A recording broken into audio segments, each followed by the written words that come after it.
Well, I mean, also like, you know, So, at a certain level, like that's where it ends, right? Like you're the, and it's actually really interesting. I've been thinking, I'm curious to know what your thoughts are on this because, so let's, in my worldview, okay, my worldview is RAs have too much work, okay? Because, and I'll get to where you were saying, because I think you might have an answer to the rub that I keep running into, which is, so let's say, you know, three people leave and your star performer, you're like, here, can you take on this portfolio, this portfolio? Now this person has three portfolios. They're doing more, you know, this is happening everywhere. And now the people are burning out. And so my thing is that we all need to set boundaries and say, okay, we're all going to clock out at 5 from now on. Okay. So let's just pretend this happens in this world. Okay. So it all mhm, clocks out. That work still exists, right? Whether it's, so right. now it has to, so now let's consider it being dammed up. Okay. So there are at certain points, at that point we might relook at that workload and, oh, this can go there, this can go there, and so on, but there's only so much that you can then redistribute. As you said, there's stuff that then goes, either this person does it or it goes up to the next person, right, where it kind of Yep. gets down. Okay, so the reason I get stuck here is because I feel like operationally the way we work, all of us do this, so it's not like calling anybody out, it's just this is what we do, is because someone has to do the work, we do it, we'll stay late, we'll do, you know, and we sacrifice our own health for that. Okay. Yep. And my thought is, in my ideal world, this stays dammed up, and then your VP leadership here sees, okay, there's all this work that's dammed up, this is 5 bodies or 10 bodies or whatever, and hires all those bodies and puts them in there, and now everything's okay. Okay. Now, here's the problem that I run into. For me, as I'm describing this to you, I'm like, this seems perfectly obvious. I should be able to walk into somebody's office, explain this to them, and then say, oh, you're absolutely right. Here's your budget for 5 more people, right? Like, I Right. feel like it's very obvious. It never actually plays out that way. Like, Nope. and I can't seem to, in my brain, my brain tries to break when I figure out, how do we have that conversation? How would you talk to somebody about the fact that, like, you're like, listen, I have 4 people's work that I'm doing here because it's shit rolls uphill. It's all here now. Like, how would you do that? So here's what I will say. So when I first started, the woman who was retiring said, I've been trying to make this a three-person department for a long time. And they keep saying, well, when you get to this point, we'll get you a third person. And we were already talking about getting the third person when the second person quit. So I went to my boss and I'm like, listen, it's already too much for two people. Now it's just going to be me. We need to make another position to help me with these things. And it doesn't have to be the same level positions. Sue is not a research administrator. She is an administrative assistant.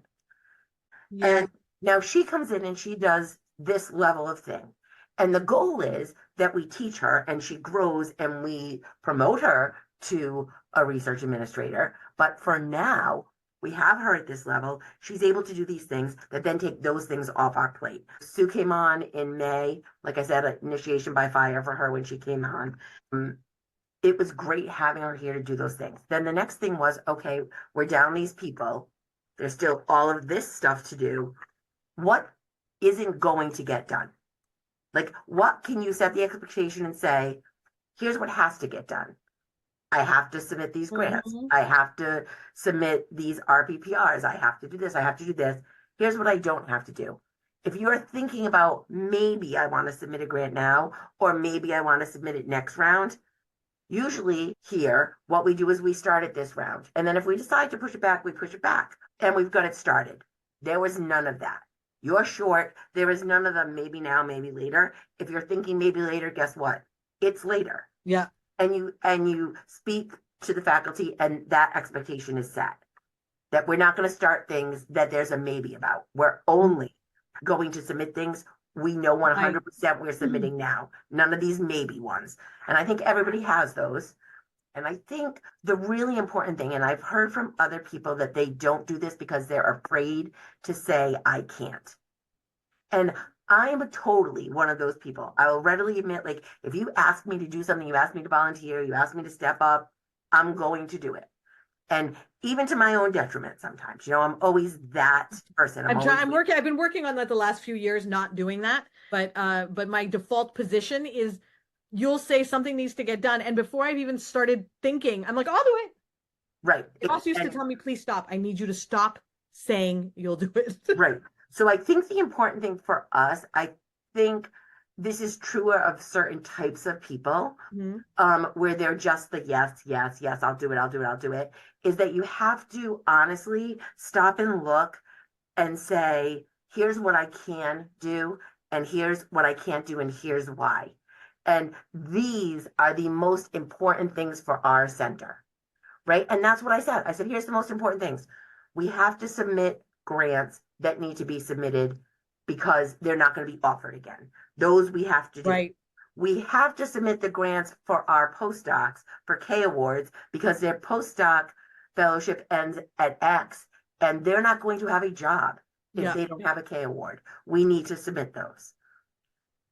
But what we don't need is this researcher who has 5 R01s to get their 6th R01 right now. Yeah. I'm able to do all of these, can't do those. This way, our center keeps running, it's efficient, it's successful, we're doing great, Mhm. but I'm not leaving because I'm so overwhelmed that I explode. And when you put it that way, this is going to be what's best for the center. You're not going to end up having nobody here because I can't do everything. They get it. But here's the beauty of my background. You know what can be afforded based on what you have in front of you Yeah. before you go to the table and ask. So I'm not going to the table to say, I want to hire a person if I don't know I don't have the money to hire the person. And here's how it works. And so I can say to my director, all right, listen, I want to hire an extra body. Here's how we can afford to pay her Right. or It's him about the or language that them you use.